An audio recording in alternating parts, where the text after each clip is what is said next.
I did send, but I think I just realized I sent the presentation to the wrong Brandon, but I did send it to the boardroom. Okay. You were not the Brandon I had visualized, so I apologize for that. Okay. You have a mouse. Oh, great, thank you. Hello, good evening. My name is Lindsay Brander. I believe we've met. This is Natalie. Tonight we're just sharing with you some work that Student Services has been doing to address mental health in our district this year. Really kind of our theme now and moving forward is reducing barriers to increase access to instruction. Everything we do as a school system, we really need to be instructionally focused, and that includes the work that comes out of Student Services. But I'm sure you're all wondering who the cutie is over here to my right. Yeah, it's Natalie. But also to Natalie's right, this is Goldie. Goldie is one of our therapy dogs from Top-Notch Therapy Service dogs. And Christina is going to just walk her around a little bit while we do our presentation so you can meet Goldie. Is there anybody that doesn't want to see her? If you don't, just tell me no thank you, we'll keep on walking.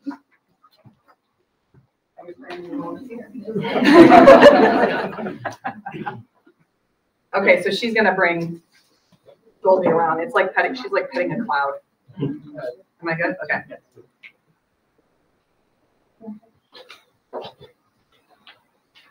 Okay, so we're going to talk initially about some of our student mental health initiatives.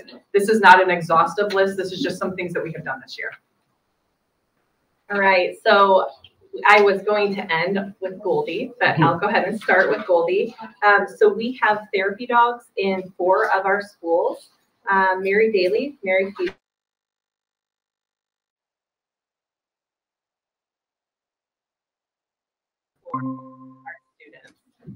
we also have resiliency groups. They were held at Northside, Westside, Pure Moran, and in partnership with Oaklawn staff, we ran groups with students focusing on building resiliency and fostering already identified strengths in our youth. This was funded by Rio's Rainbow, and it's to support the mental health of our youth. Regulation rooms were implemented to help students regulate their emotions and, most importantly, get their emotions in check and get back to class. So it's a very brief measure to get in there, use some strategies and skills so they can go back to class and learn effectively. And we had those at 6 schools: Elkhart Freshman Division, Elkhart Academy, Pure Moran, Northside, Mary Beck, and Beardsley. And we will put them in 5 additional schools next year: Pride Academy, Bristol, Westside, Pinewood, and Elkhart High School. Restorative practice groups were held at Westside and Pinewood. Next year, we're adding Northside and Mary Daly. And that's for the Center for Community Justice staff that help develop mediation strategies, resiliency and restorative practices, and circles for our students and our staff. Youth mental health first aid. This year we were able to train 132 staff, and 3 of our staff were trained to be certified trainers. So that's really exciting. Staff that were trained were nurses, social workers, translators, bus drivers, and we're hoping to continue that trend to get more people trained. Can I ask a question? Sure. When you're talking about youth mental health first aid, what does that mean? Yeah, so the point of it is to have, if you're in a cardiac arrest, you would go and get treatment, you would get help. Same with the brain. If you're in a crisis, you're going to get help, you're going to get treatment. So it's building strategies, it's more for staff to work with students on coping skills, on mechanisms to make them perform to their abilities. And it's an evidence-based practice that that is throughout Indiana and nationally. So it's really meant to give staff who wouldn't necessarily have mental health training or have that kind of experience to understand just some basic language and how they can help a student in crisis. You know, thinking of our bus drivers, you know, who might have students that are experiencing some challenges, or our security personnel have gone through it. I think there have been some service staff that have gone through it. It just really is giving them some ownership and some language to use with students when they recognize the signs in students that are struggling. It's not meant to be therapeutic. It's not meant to be, you know, we have a student in a mental health crisis who needs mental health services. This really just is a frontline opportunity for them to learn how to help students in a mental health first aid situation. And then lastly, Crosswinds Counseling. That was a partnership that we developed. 131 students throughout 8 buildings and programs were served this year. And Natalie, before you go on, what is Project Aware that we're partnering with? So Project Aware is not a partnership, actually. It was a grant that we received. So through the Indiana Department of Education, it was a federal grant through I always get this wrong, the Substance Abuse Mental Health Services Agency, which is a federal agency, and the Indiana Mental Health Institute. And so it's a grant that we have for 5 years to increase mental health services and access to mental health within Elkhart Community Schools. So we are just finishing year 2. So we have 3 more years of the grant. Thank you. So before we go into, how do you know, and I'm just thinking of people with allergies, are you already prepped for that? Like, you know, if there's students that have allergies, and she's obviously hyperallergenic. Right. She is. Right, but not all of them are people. Right. So that's a great question. So there's a lot of training that goes, into it before a dog would come into the building. So staff are trained, and then there's highly trained staff who come in, making sure that there's no students that are allergic or allergies or anything like that. So it's screened before they would come into the school. Okay, so you know that anywhere the doctor can, there is that. Yeah, and kind of how Christina said, anybody that doesn't want to pet the dog, that's okay too. You don't have to. Well, yeah, I'm just thinking of people that like certain children have like severe allergies. Yeah, so it's like, I didn't know if they all were hyperallergenic or. They're not, but do you want me to answer? Oh yeah, that would be great. So whenever we work with school districts. Yeah, come on. Yeah, I'm sorry. You have to come to the microphone. And bring Goldie. Now I'm getting really hot. You're okay. Okay, okay, so as we work with school districts, different organizations that we place our dogs in, that's a question that always comes up, and we address it as it comes up. So the schools will send home letters, or however you guys communicate with your students and parents, and says we're going to start having therapy dogs at the school. If you have any concerns, please contact, and you have a contact information there. And then let's say you have a student that's like highly allergic, then typically the dogs won't go into that classroom, and then you organize how the students in that classroom will benefit from having the therapy dogs. But it's a very small percentage. Like, I think some of Concord, there's one student that just can't be, and they have all Labradors there. They don't have any hypoallergenic dogs. And I'm still not talking. Sorry. Okay. To the microphone. You gotta practice. Okay. Yeah, definitely. Did everybody get a pass? You can get second. Yeah. I have a question though. The dog, I noticed with each person they went to, she seemed to tilt her head down, and for you to pet the top of her head, as opposed to a lot of dogs will stick their nose up at you. Is that part of the training of this dog? So all of the therapy dogs that we train them to look away from people.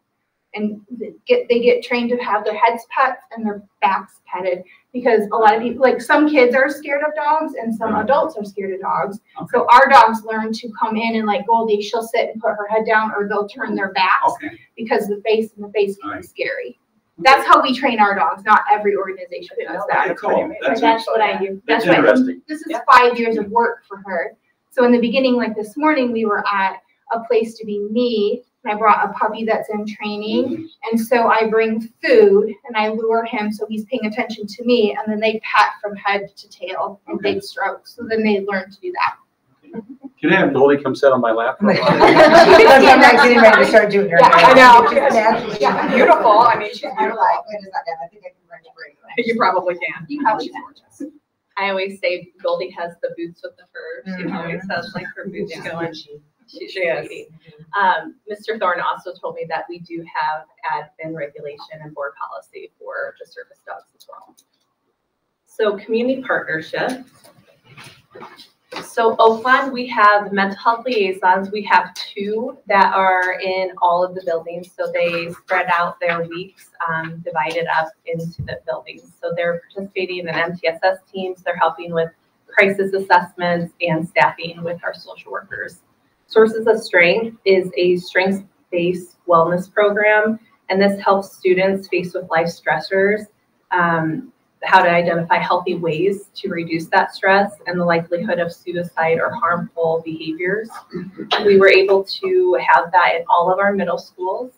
And next year they'll do their campaigns. I'm sure you guys will be called out to participate in some of that. It's very exciting for the students that went through it. Oakland will lead that charge, so that's something we're really looking forward to. Ryan's Place, that's the Center for Grieving Children. This year in groups for our schools, they served 80 students. They served 5 students individually, and we had, unfortunately, as you know, students and staff died this past school year. So they did respond to 6 different schools, and they were able to help 254 students and numerous staff members dealing with those deaths. Cultivate and Food Bank of Northern Indiana. Cultivate served 12 schools this year and 2 sports programs, and Food Bank of Northern Indiana served 6 schools, and this was on a weekly basis. When we have holidays or breaks, they come beforehand, send extra food for those breaks. And those aren't actually pictures of our students. I didn't just go on the internet and pull some random kids off. Those are our kids on there. I did want to, I know that sometimes watching videos can be cumbersome, but I did want to highlight, we were highlighted quite a bit as a district with Kristen Bean, I always mispronounce her name, in some of her Operation Education Crisis in the Classroom segments on WSBT. So these were 2 segments that were aired. They're about 4 minutes long. I would like to play them. That highlighted the work that we're doing within Elkhart Community Schools to support students' mental wellness to increase their access. So this first one is specifically related to Project Aware, the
So I will say that she got a couple of things wrong. We did not use the grant to hire additional counselors or social workers. We really poured all the funding into direct mental health services for students. So it's not, it is, working with counselors from Crosswinds Counseling to bring them in to provide school-based mental health services for students with access issues. So maybe their parents work full-time and it's hard to get, a kid to some mental health counseling at Oaklawn. So we bring therapists in, and that kind of stuff is the majority of where our funding goes. Before we watch the next video, do you have any questions about anything that she mentioned in that segment? Okay, I'm not great with wait time, so I'll move on.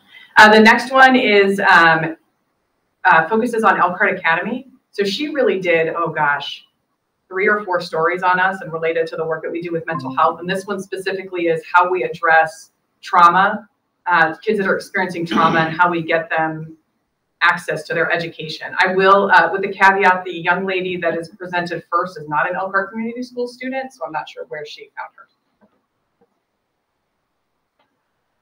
Thank you. Indiana children are experiencing more traumas in their lives than ever before, and that's impacting how they learn.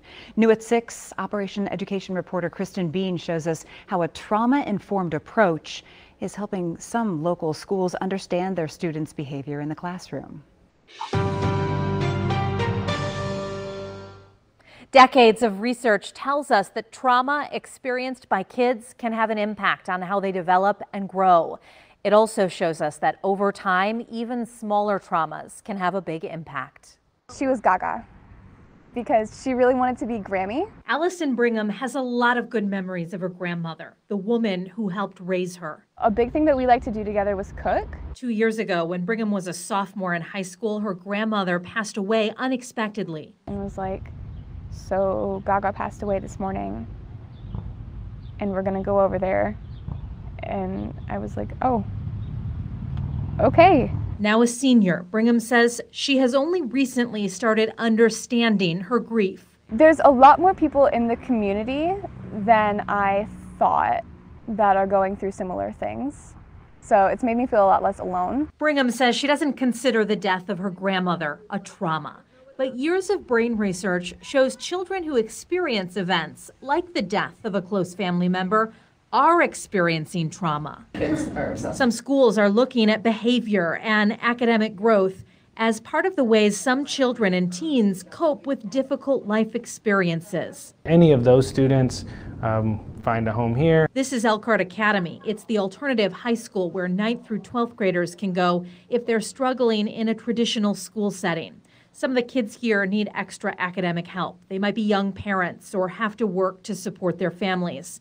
Maybe they've shown a pattern of destructive behavior, or they're dealing with mental health issues. These students oftentimes have experienced trauma or are currently experiencing trauma in a way that has impacted their ability to be successful at school. So we know this. The question is, what do we do about it? Principal Brian Hammondtree says their approach is understanding that a student's behavior is communication. We know that trauma impacts the brain. So how do we build those skills and meet those needs that trauma has created? And that's through building resilience. The only way to do that is by forming relationships based on trust with the students. Within Elkhart Community Schools, there are social workers in each building, and teachers and staff have been trained in recognizing who might be dealing with trauma and how to respond. And for us, what might seem little might be big for somebody else. Social worker Jamie Bontrager says trauma and the way a person processes it is different for everyone. This can make it difficult for others to understand. Little things like a car accident that you might not necessarily think, but that causes trauma of, nightmares or things like that that cause a disruption, that are all trauma that play into and impact how a student comes to school the next day and how they're able to focus and learn. It's why school leaders here and at many schools in our area are putting systems in place to help students process their emotions. My biggest goal for everybody is to meet them where they're at. Leaders say their job is to not only help students graduate high school, but also build trust and resiliency. Yes, the students are going to eventually have to meet the expectations and all the graduation requirements, but we can help put them in a position to be successful by teaching them how to regulate their brain. My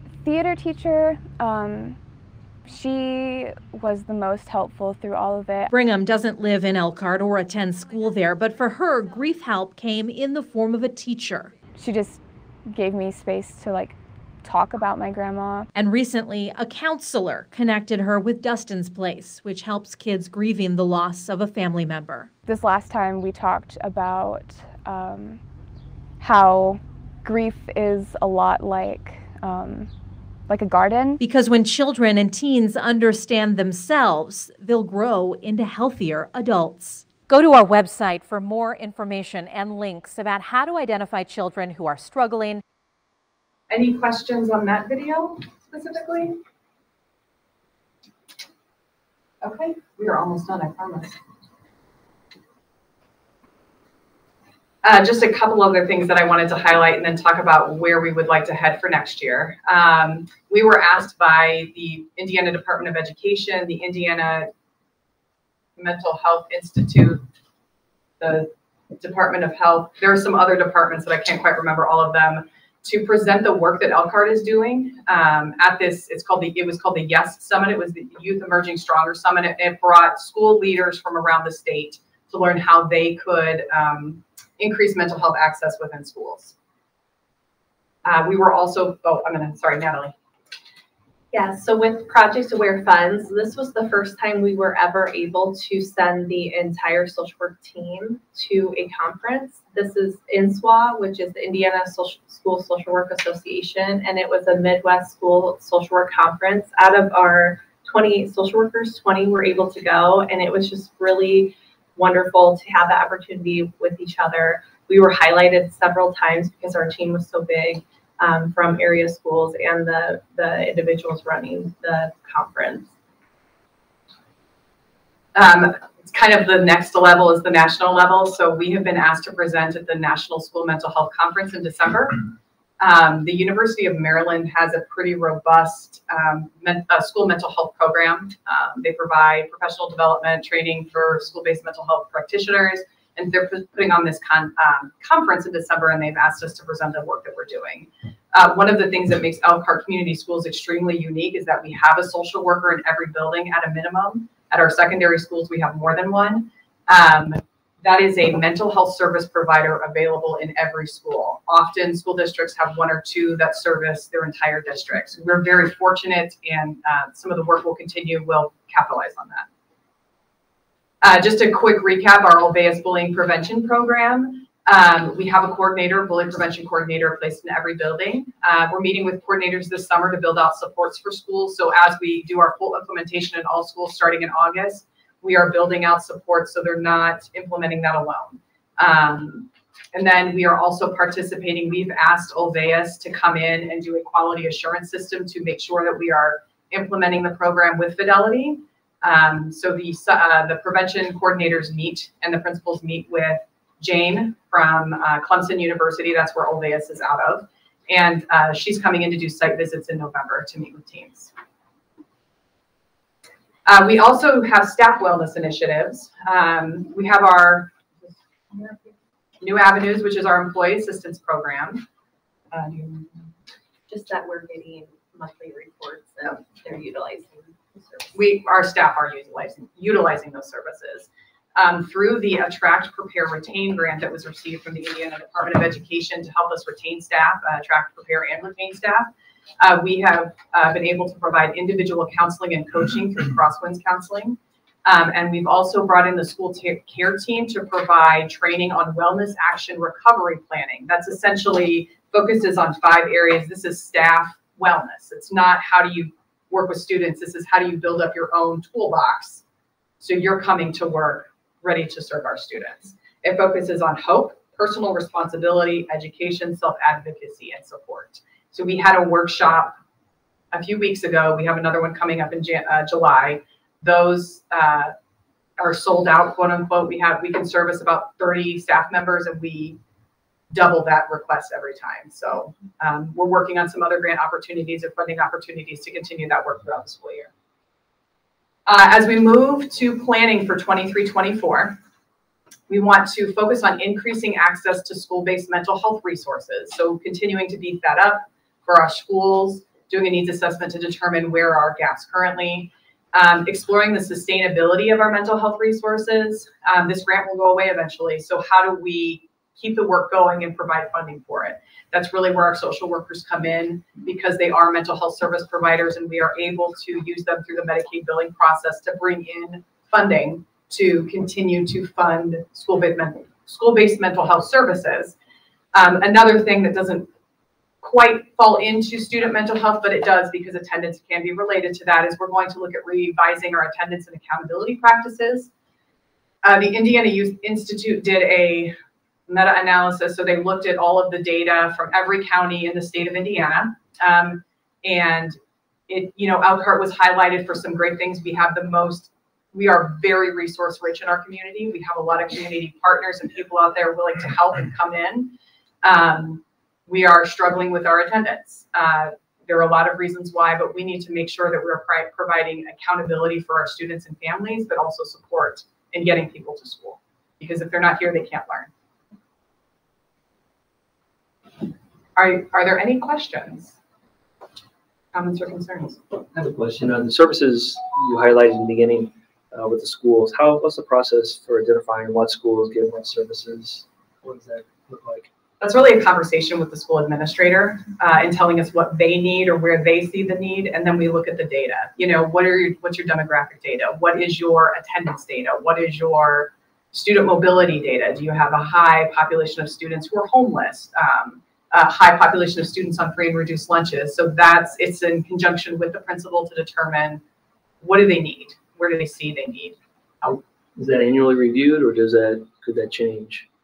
Yeah, we kind of look at it every year. So we'll start conversations with principals to determine what they might see as a need moving forward. Are the services that were provided last year still meaningful to you? Do you have concerns with them? Do you not want this service provider in your building because it didn't work out for whatever reason? But we kind of go through that with them. We've never had an administrator not turn us away, but have concerns about increasing mental health supports in their schools. They're always and sometimes they bring us ideas too. With regulation rooms, so we started with 6, and we have 5 schools that we're adding, but we have 11 interested in addition. So that's exciting that people are hearing about it. They want it at their schools too. So hopefully we can keep building that. Thank you. Any other questions? Goldie is here until 7 o'clock, so she'll be available for head scratches if you want to. Yeah, only if that's okay. Thank you. Lindsay, I do have Anybody doesn't want to pet her, about say no, attendance. What are some things you're thinking about to improve attendance or revise in the policy? So, gosh, and you'll have to help me historically. We've been a part of a county attendance initiative for ECAP. It's Elkhart County Attendance Program. The difficulty with attendance is truancy laws are not. They have no teeth. There's no teeth in them, especially when it comes to students coming late to school. They wouldn't count that as a truancy. That's just tardy. And so what we find with the program, it does reduce attendance, but we still have a lot of kids on level 3, 4, and 5, which leads to court or probation. So just trying to find a carrot to get kids interested in wanting to come to school. I think COVID hurt a little bit with being at home. So they think, well, I can just do this online. It's like, no, there's other things that you have to do in person at school. So just revamping it, talking with area corporations. We are the only corporation in Elkhart County still doing a countywide program. So it is a little better in some aspects here, but it's still not good. So we need to improve it. What is the parents' accountability? I know there used to be some consequence for parents. Yeah, there is. So if they're under 12, at level 5, we prosecute parents. So we work with the city courts, and most of the time they do a plea bargain. They're put on probation, have a lot of court fees. A lot of times if they don't do the plea bargain, they would be arrested. If they're over 12, we work with our county probation department. Again, truancy is a very low status offense, so a lot of time it's informal probation. Again, not a lot of teeth in it. There's a truancy termination program if they're successful or if they're not. So yeah, just trying to revamp it to get something to get the motivation there for kids to come every day. So that aspect of it is not very effective in getting kids Right. to school. Right. Yeah, like on level 1 we have thousands, on level 5 we have 40. You know, so it's effective that way, but it's still the thousands. You know, we need to get that more consistent and reduce lower. And I think, you know, Natalie mentioned COVID. I think the challenge is sort of like the worst, quote unquote, happened to kids over COVID, right? And so what possibly could we do to them that would be worse than what happened during COVID, as far as like schools shutting down? Like when I was going to school, it was just a different atmosphere. Granted, that was a really long time ago, but it was just a different atmosphere. And like, you went to school. If you didn't go to school, like the truancy officer would show up at your house, and, you know, and I went to a large high school, but they would still show up at my house and ask me why I wasn't there. But that was easy to do because we didn't have as many kids that were chronically absent. Now we have so many, we have to find other pathways because the punitive ones aren't working. Our court system is overloaded. It's hard for them to follow through and prosecute probation when we have real offenders, you know, at, you know, the high school level. It is just a low level status. So we're looking at the whole system. Obviously no changes would happen without serious consideration, bringing it to the board, looking at evidence-based practices, what's worked in some similar communities in other areas, but how can we communicate that message? And then working with schools, you know, if you have a high truancy rate in the morning or kids are always late, don't put your most important instruction first thing in the morning. You don't want to have your reading block at 7:30 a.m. when most of your kids come at 8. So that's kind of just the broader picture. How are we looking at the data, managing what we can, and then building a system that's supportive to parents and families, but also there are consequences if you don't bring your kid to school. Thank you. Thanks. Real quick, I would agree the punitive doesn't seem to work, doesn't seem like there's teeth.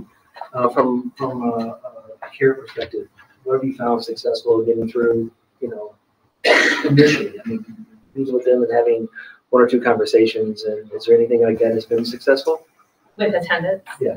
So at level 3, we do have a meeting with the parents. So typically it's, I would run it, or Trevon Curry, the administrator and the social worker. And so we sit there to figure out why, like what's going on, what can we do to help, any strategies, any services that you need.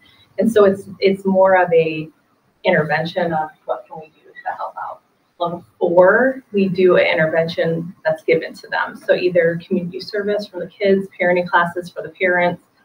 So it's a little more, you know, aggressive, I guess, and then level 5 is court. So I do think at level 3 it helps.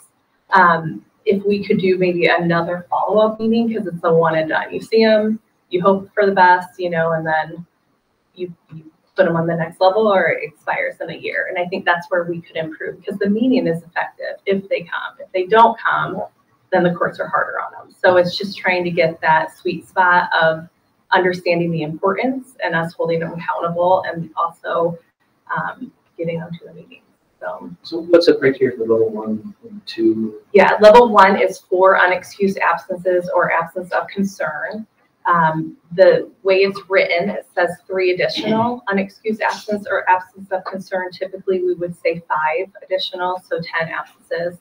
And level 3 would be 5 additional, so around 15, 5 additional for level 4, and then 5 additional for level 5. That does not happen because the courts would say absolutely not. It's too much. You're coming in too fast. So that is the criteria, though. And we are the only corporation that does that. At this point, I think most have taken away the meeting just because resources. They don't have people to run the meetings. So yeah, just trying to see what has worked for them and what's working for us and revamping it. So we really don't have any intervention until to level 3. Yeah, that would be the meeting. Mm-hmm. And there is, oh, go ahead. With level 1, we send a letter home. It's from the Director of Court Services. Level 2 is the law. That's sent home with another letter, basically saying that ECS could be involved, and And then level 3 is setting up the meeting.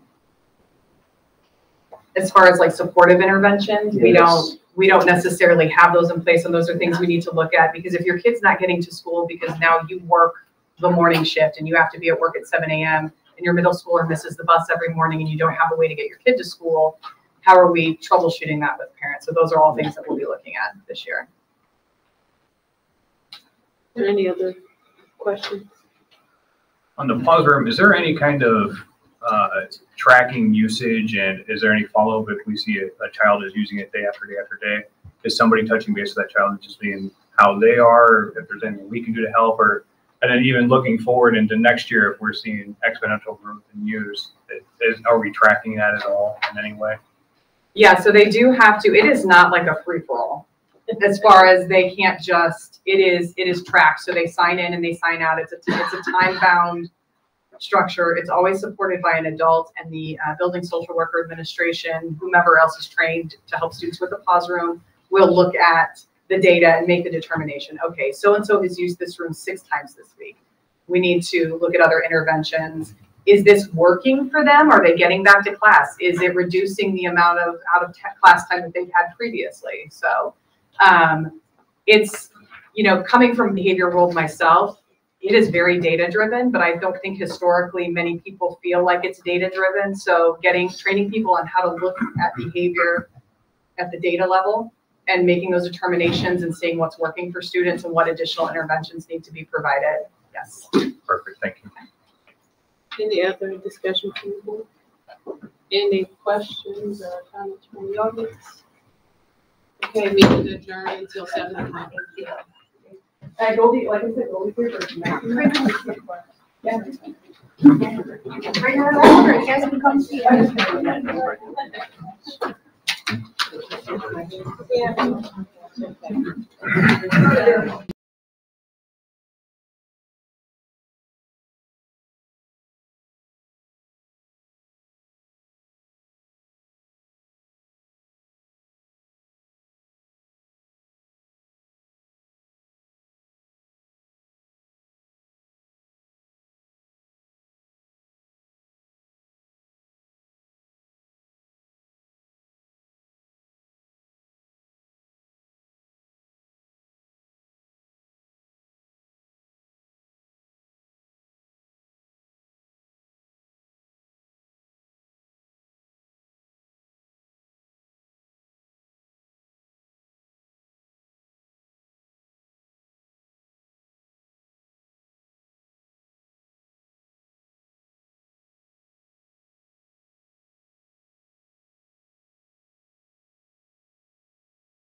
You're gonna stand for the Pledge of Allegiance.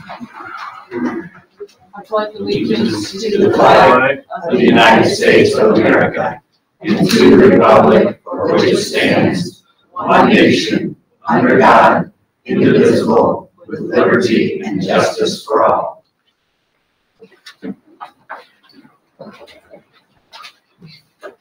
And you're gonna read the Elkhart Promise. The Elkhart Promise. Every student is known by name, challenged and supported by highly effective staff, and in partnership with the community will graduate career, college ready, and life ready. Thank you. There is a, can you hear me now? Yeah. No? I don't know how much further. Is this better? Can you turn up the microphone? It sounds a lot better now. Don't you get a little closer to it? There is an invitation to speak protocol. You have a sheet on your seat. Just fill it out, turn it in to Dora. You'll have 3 minutes to speak at the end of the meeting. After each agenda item, I will take questions and comments from the audience. So up first, we have consent items. Is there a motion to approve? Motion. Second. Kelly, are you reading the donation? Yep. Heart City Health donated thermometers and blood pressure cuffs that will be used at the Elkhart Area Career Center. Dana Nicholas Colts did 2 donations. One was for $1,336, which will be used for middle school uniforms. One was for $1,000, which will be used to grow our football team.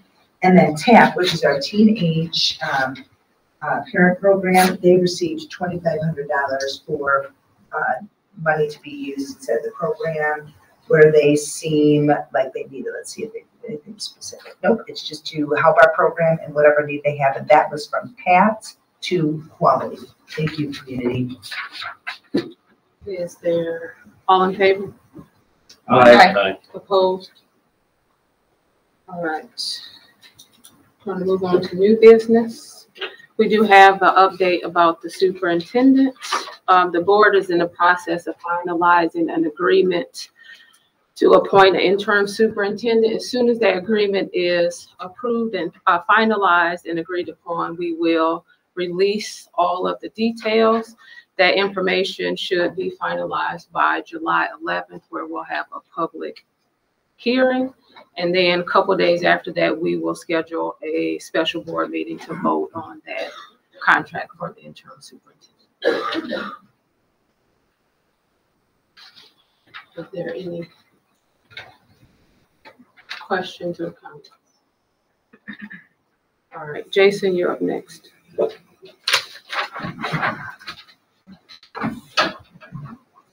Good evening. Based on current enrollment, our district qualifies for a low-interest common school fund loan. School technology advancement loan, the amount of $217,375. The business office seeks board approval to use these funds to make technology purchases that cannot be covered from other sources of revenue. Is there a motion? Motion. Second. Is there any discussion from the board? Is there any questions or comments from the audience? Yes. All in favor? Aye. Opposed? Motion passes. Okay, the next agenda item. The business office seeks board approval to sell 2,479 iPads that have come to the end of their useful life cycle. They're in the warehouse. They're well over 4 years old. We can get about $60,000 to $80,000 for them. Is there a motion? Motion. Second. Is there any discussion from the board? Is there any questions or comments from the audience? All in favor? Aye. Opposed? Motion passes. Thank you, Jason. Okay, thank you. Hi, Kevin. Good evening. Okay, this evening, business office reports on the May cash balance. It ended at $33,885,695.07. As you look through the various funds, we have ups and downs. This cash balance is down about $1 million from last year at the same time. However, a timing change related to state reporting in our Career Center has caused some changes in our cash flow timing. So I don't have a concern at this point. Two other things I wanted to mention. We just had we have an annual audit of WPPE so that they can report to CPB, Corporation for Public Broadcasting. It came back as a clean opinion, so that was good news for the radio station. Those audits have been clean for quite some time. And the only other item I wanted to mention in terms of the financial report is at the back of that packet is the budget timeline for your reference. Tomorrow is the Department of Ed on-site budget workshop. So after that concludes, if the programmers have caught up with all the legal changes that the General Assembly have caused, they release the funding formula, and so we can start tinkering with different scenarios. You know, what if our enrollment's flat? What if it's down 100? What if it's down 200? Those types of things. So that work will commence shortly. That concludes my comments on the finance report. Did you have a question? Yes. On the ESSER 2 and ESSER 3, how much in the way of funds do we have left that are unspent? So both of those pages. I added those 2 pages up. They come to like 14.4 million.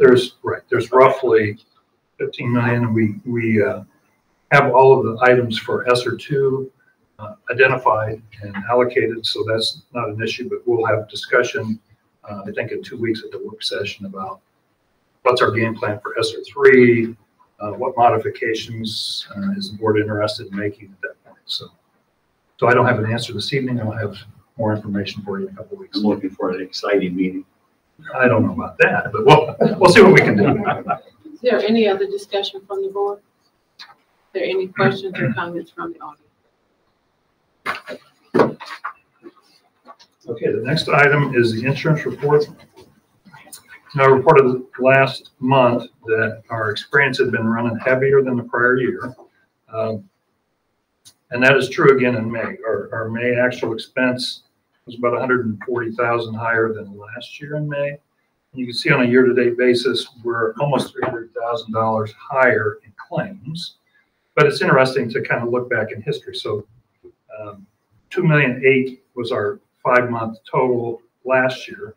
But in 2021, we were having a terrible year. We were at $3,970,000 in claims. The year before that was much like last year. In 2020, because of the COVID year, our claims through 5 months were $2,963,000. So as our insurance committee comes back to work in August, and we certainly have some challenges ahead as we look at what options do we have to try to mediate an increase. So that concludes my insurance comments. Are there any questions? That's okay. Over the years, was the enrollment fairly consistent with the $1 million? I would say in general, yes. I mean, we right now we're a little over 1,000. In the time that I've been here, the 7 years I've been here, the high was around 1,050. So it hasn't really changed. And as I shared last month, we've been very successful at pushing down the employee share premiums. So that's been good, but it looks like this year might be one of those years where we have to think outside the box. So. Any other discussion from the board? Any questions or comments from the audience? Okay, thank you. Well, this is a record board meeting. Is there any from the audience?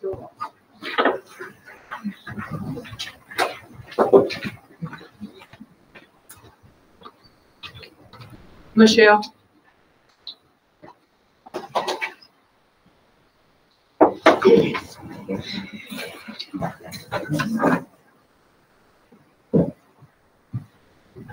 Good evening, board. My name is Michelle Corridge, and I'm a resident of the city of Elkhart, a taxpayer to this school district. Although I, like 1,000 other groups of parents, have moved our child to a different school system to get the education that she deserves and needs. I came here tonight to talk to you about transparency because I know why a lot of people don't ask questions, but because nobody gives a straight answer. So you spent $30,000 to find a superintendent. According to the news, you came up with 20 potential candidates, whittled it down to 6. Then you were left with 3 to make a decision from, and lo and behold, 2 people dropped out at the very last minute. And now you're left with a candidate that we all assume will be the announcement on July the 11th of an interim that was here, local, and in the district. So unfortunately, the lack of transparency will continue because they'll just continue in the same vein. What I think we all are looking for is someone to come in with some vision. Someone who's already here, I seriously doubt, has any new vision or the strength to take on the challenges that this district faces, which is quite disappointing. Because unlike the Field of Dreams, if you build it, nobody's coming. Nobody's coming. Is this candidate really somebody who's going to make an impact? And how much more money are you going to spend to find potentially 20 other candidates who want to take on a district in the condition that this one is in? You spent $65 million between Rob Hayworth and Dr. Tallheimer to change around our district, to make things pretty, lipstick on the pig, and now nobody wants to come and lead the farm. What does that tell you? We get it. We get it. You are elected to lead. You are elected to set the standard. And I know that's challenging, but you're elected. It's frightening to me to think that in 10 short years, because the last child of mine that graduated from this district was in 2015. I served on one of your little subcommittees around that same time. We told Rob Hayworth that the direction was too challenging. We told him that the community couldn't afford to bond. So you know what he did? He came back and he told us they were going to bond. They were going to bond every 2 years. You've now failed twice. And I'm sorry to say, I don't see you getting money from this community. You need to lead. And it's scary because we as a community have expectations and they're not being met for us or our children. Mine won't come back, which is okay. But what about the kids whose parents can't afford to drive them to a different school district? You could send buses to the district that my child now attends. That's how many of your students go there. Not one bus, not 2, probably more like 4 or 5. We don't want to have more money spent to continually have the same result. Elkhart's not a field of dreams. The community is expecting a downturn in the economy. You should be too. Lead. We're asking for you to lead, not give us the same old, same old. Think outside the box. You don't have to recreate the wheel. You just have to copy what someone else is doing successfully. Thank you.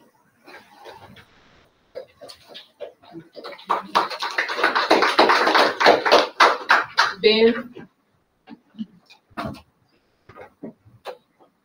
Hi, I'm Ben Kane. I'm a man that grew up in this town, grew up with some of your guys' kids in your neighborhoods.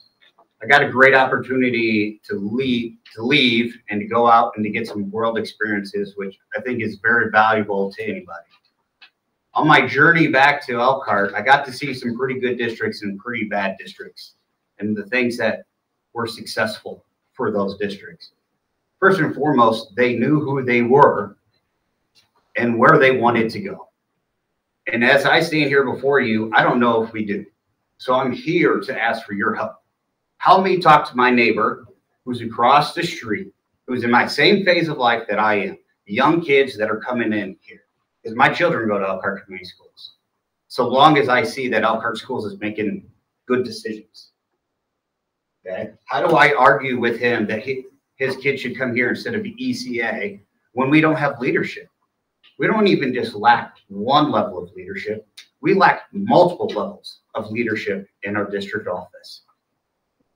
How do I talk to my best friend who is an Elkhart Community School alumni and his wife that their daughter shouldn't be homeschooled because they're concerned about the trajectory of this district and how long can it actually be sustained?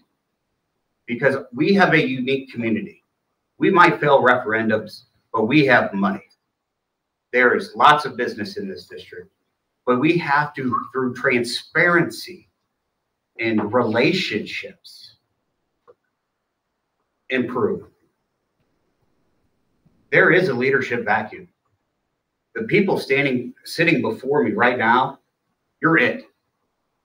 You need to find somebody because you need a central person who's going to get us in the right direction.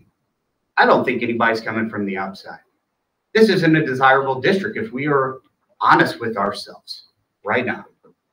But we better find whoever's the best candidate for us right now and to get us moving in the right direction. Because I am concerned for my children and their friends. I'm an advocate for this Elkhart Community Schools. Many nights have I argued with my brother who sends his kids to Middlebury that this is a better place because our diversity is special. We've got great programs, but it's really hard to argue when my brother makes a point of, well, you can't even find somebody. You spend a lot of money. Right now, I hope everybody realizes capitalism has come to education. And those who are decisive and make good decisions will do well. And those who don't will go out of business. You want to know how healthy the district is? Look at the staffing, okay? I hope you guys understand we have about twice as many open teaching positions as the next school, okay? And that's Goshen. The other three schools have less than 15 openings. Here we are almost into July. And what size is my daughter's classroom going to be? Those are concerns that need to be addressed first by finding a leader and a direction for our school district. I implore you, help me, help you guys so that I can go out and advocate for you because this is a great district. But right now, you got tough decisions and they better get made soon, please. Thank you.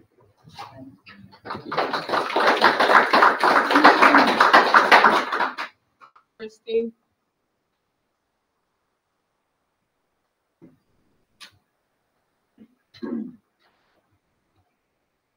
Good evening. I'm Christine Parks. I work in transportation. And I'm bringing forward to your attention some of the issues we're having. Part of our issues is the way HR is handling our employment listings. We have 12 open routes for drivers that have, some of them have been open since April. They're refusing to put them up for bid for drivers to go, okay, I would like these because we have a lot of unassigned drivers. This would help our stability with our kids because they count on having the same driver day after day. And they're sending substitute drivers. They'll have one every day of the week, maybe a week here, a week there. The biggest problem I'm having with that right now is they posted 4 trainers positions in summer under miscellaneous. To us, that should be posted under transportation. So not only are they filling the open bus driver positions, they're trying to get more trainers. The excuse I was given is that it's summer, and that's why we're not posting the bus driver positions. But it was summer when they did the trainer positions, which you need to have 5 years as a bus driver to fill. I would like you guys to get with HR and get this issue corrected. I know part of our handbook is that the driver's positions are to be put up for bid 15 days after the discretion of the director of transportation. I know a lot of their drivers are very upset about this. We feel that the children shouldn't have to wait months for somebody to decide, oh, we're going to fill it. We need you to fix the handbook to state it needs to be 15 days after the route has been open, that they have to post it, because it still takes another week to fill it.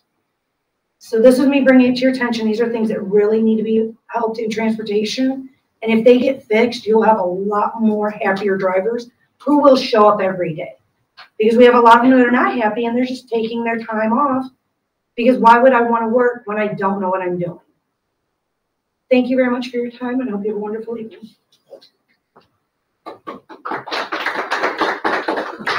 Is there anything from the board before the meeting adjourned? I do want to acknowledge that I received a letter in the mail that I made a decision. The letter was asked for me to read at the meeting, but I want to let the person in the public know if they are watching that I read it and I directed it to who I believe in my heart is the right person to begin the process of what you asked for in that letter, which has to do with policy changes.